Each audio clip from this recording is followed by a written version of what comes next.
Kisah Nabi Ayub alaihissalam, manusia paling sabar.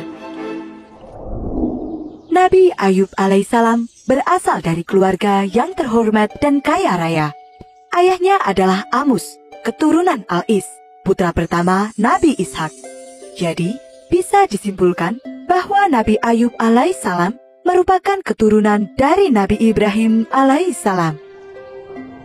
Nabi Ayub tinggal di daerah Hauran, kota Damaskus.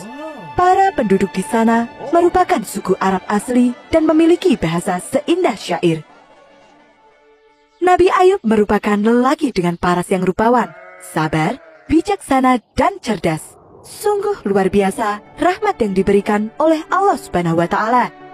Sejak kecil, Nabi Ayub telah terbiasa bekerja, dan ketika dia dewasa, segala jenis usaha yang dikelolanya semakin sukses. Nabi Ayub memiliki ribuan ternak, bangunan, dan tanah yang sangat luas. Kesuksesan ini membuat Nabi Ayub dipuja banyak orang. Semua orang tua ingin menjadikannya menantu.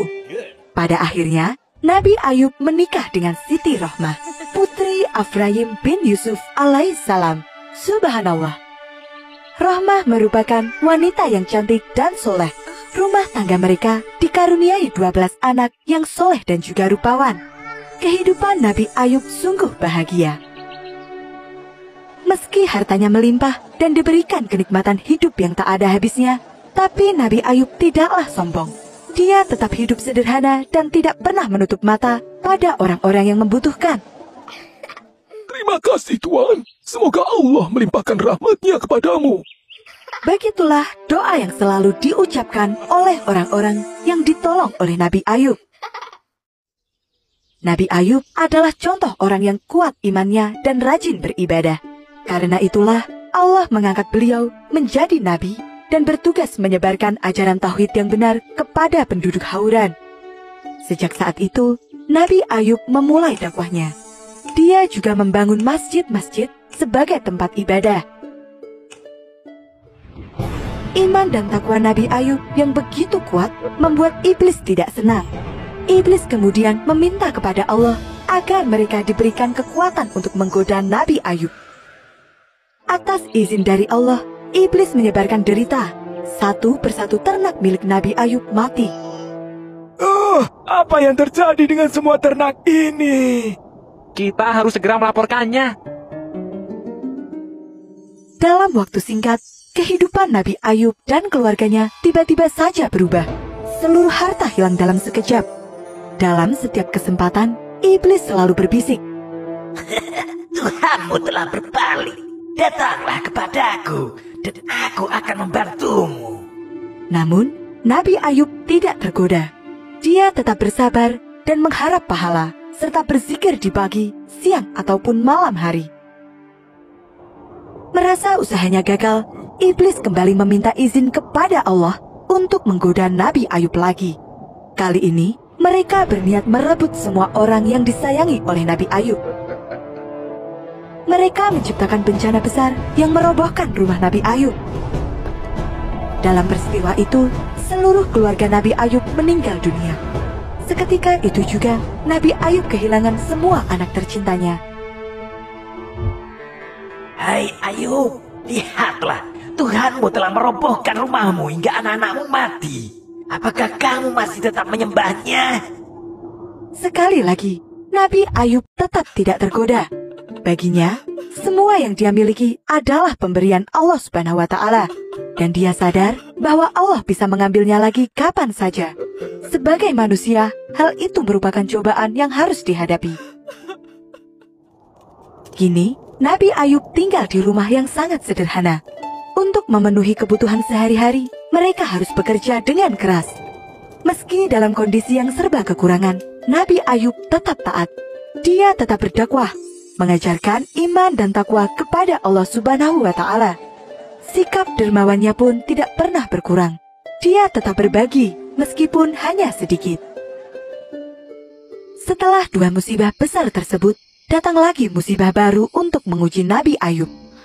Seluruh tubuh Nabi Ayub tiba-tiba mengeluarkan nanah dari kulit kepala hingga kaki. Cobaan kali ini sungguh berat. hingga membuat Nabi Ayub tidak bisa melakukan apa-apa. Dia tidak bisa bergerak apalagi bekerja. Segala macam obat telah dicoba, namun penyakit itu tidak kunjung sembuh. Lama-kelamaan, orang-orang mulai menjauh dari Nabi Ayub. Mereka merasa jijik dan takut tertular. Mereka bahkan bergunjing di belakang Nabi Ayub. Engkau tahu, dia pasti sudah melakukan dosa besar. Karena itulah Allah tidak menyembuhkan cobaannya itu. Begitulah, selama Nabi Ayub sakit, hanya istrinya saja yang masih tetap setia. Bertahun-tahun kemudian, Nabi Ayub belum juga sembuh. Sang istri mulai merasa putus asa.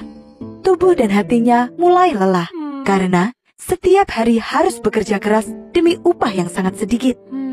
Iblis menggunakan kesempatan ini untuk menggoda istri Nabi Ayub. Aku dulu menjatuhkan Adam lewat Hawa. Sekarang pun aku akan menggunakan cara yang sama. Istri Nabi Ayub tergoda oleh bujuk rayuan iblis. Dia memberanikan diri untuk mengadu kepada Nabi Ayub. Engkau adalah seorang nabi yang mulia. Seandainya engkau berdoa kepada Allah untuk minta disembuhkan, tentu akan dikabulkan. Sungguh, cobaan ini terasa berat untuk kita. Nabi Ayub bertanya, Berapa lama kita merasakan kebahagiaan? 20 tahun, Lalu, berapa lama kita menderita? 7 tahun. jawab istrinya lirih. Nabi Ayub lantas menjelaskan bahwa cobaan yang mereka alami belum seberapa jika dibandingkan dengan kebahagiaan dan rahmat yang telah mereka terima dari Allah Subhanahu wa Ta'ala. Maka, tidak sepantasnya mereka mengeluh, karena Allah tidak akan menimpakan cobaan yang tidak bisa ditanggung oleh hambanya. Nabi Ayub merasa kecewa karena istrinya telah tergoda oleh bujukan iblis. Dia kemudian bersumpah, Kalau Allah telah menyembuhkanku, akan kupukul kamu 100 kali. cobaan ini terus berlanjut hingga 18 tahun. Selama itu pula, Nabi Ayub tidak pernah sekalipun mengeluh. Meskipun dikucilkan oleh orang-orang dan harus menahan lapar setiap harinya, Nabi Ayub tetap sabar. Suatu ketika, Nabi Ayub berdoa kepada Allah. Wahai Tuhanku, aku ditimpa penyakit, dan Engkau Maha Penyayang di antara semua penyayang. Allah mengabulkan doa Nabi Ayub dengan menurunkan firman-Nya. Hentakkanlah kakimu ke atas bumi, niscaya akan muncul air yang sejuk. Mandi dan minumlah, maka penyakitmu akan sembuh. Subhanallah, semua penyakit yang diderita Nabi Ayub benar-benar sembuh. Nabi Ayub bersujud kepada Allah Subhanahu wa Ta'ala. Begitu pula dengan istrinya. Mereka berdua tidak henti-hentinya bersyukur atas mukjizat yang telah Allah berikan. Di tengah kebahagiaan itu, Nabi Ayub teringat pada sumpah yang telah dia buat ketika sakit. Sumpah harus dilaksanakan. Jika tidak, dia akan berdosa. Tapi, dia pun tidak tega jika harus memukul istrinya sebanyak 100 kali. Sebelum Nabi Ayub melaksanakan sumpah itu, Allah menurunkan firman-Nya. Ambillah seikat jerami dan pukullah dengannya, maka tidaklah engkau berdosa dalam melaksanakan sumpahmu. Alhamdulillah, Allah meringankan hukuman untuk istri Nabi Ayub. Itulah balasan untuk seorang istri yang telah setia merawat suaminya selama belasan tahun dengan sabar dan ikhlas. Setelah itu, Nabi Ayub dikaruniai kekayaan dan keturunan berkali lipat dari yang pernah dimilikinya.